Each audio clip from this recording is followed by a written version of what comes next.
If you own a Formula One engine and you spend most of your days pedaling a bicycle, you never get to activate your true power and see what you're capable of. So, I'm Suzanne Rath, and you're listening to Endures for your daily dose of endurance leadership and life lessons. And today we are talking about my third catalyst, Activate Genius, which forms part of ignition. So when we ignite from reactivity towards intentional steps, where we get clarity in where we're going, where we develop the courage to aim there, and we get clarity over our values, our purpose, our vision, and then we look at what true mastery is for us so that we can activate our genius as individuals, as leaders, and as founders. So you don't need to be watching the video, but if you can see the video, it's kind of like looking at planets in orbit.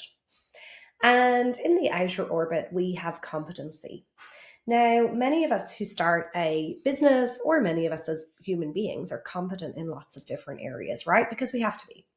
We have to get up, keep our house reasonably clean, maybe cook, look after the dogs, look after the kids, drive the car, go to work. If you're a founder, you probably have had to be competent in every area at one point. So the marketing, the finance, the training, the hiring, the technical work, all the rest of it. But competency alone is not energizing, because we all have these things that we, have to do day to day, but they don't really light us up, right? And we delay them, we find them a bit draining. And ideally, we would work to a point where we don't have to spend all of our time being competent at many things, but masters of none. And so the next step in the orbit is moving to capability, moving to those areas in which our true capability lies, right? Developing our capability in certain areas. So as a founder, we might need to become better at marketing. We might need to become better at hiring. We might need to become better at financial management. And when we put ourselves out there to do that, we might realize that, hang on, I actually kind of like this, right? Like, I'm quite capable at it.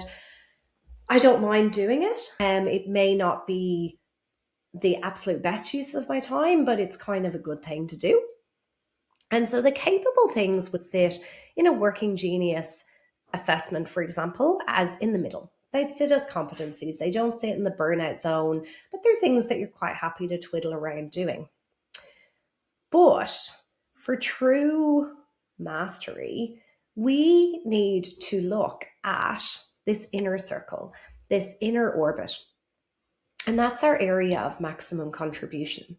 So later on in the catalyst, later on in our thinking, in our maturity and sort of business leadership life, we might start thinking about legacy. So this is, how am I contributing to my legacy? How am I leaving behind something that is bigger than myself? But to start with, it starts with actually realizing your brilliance. And to create extraordinary results, you have to refuse to dilute your brilliance by doing every little thing that's in your competency zone, right? So you don't want to be busy being competent all week and finish your day feeling frazzled. You want to move to functioning where you're irreplaceable in work and in life. Now, the solution that I use and work with on people for this encompasses a whole range of my own frameworks and external tools, and it's the mastery activation method. So it identifies, protects, and amplifies your unique contribution.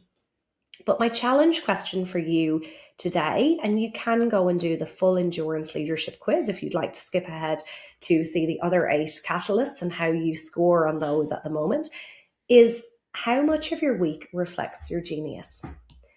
Thank you for joining me, and I'll see you tomorrow for more from Endures. Bye.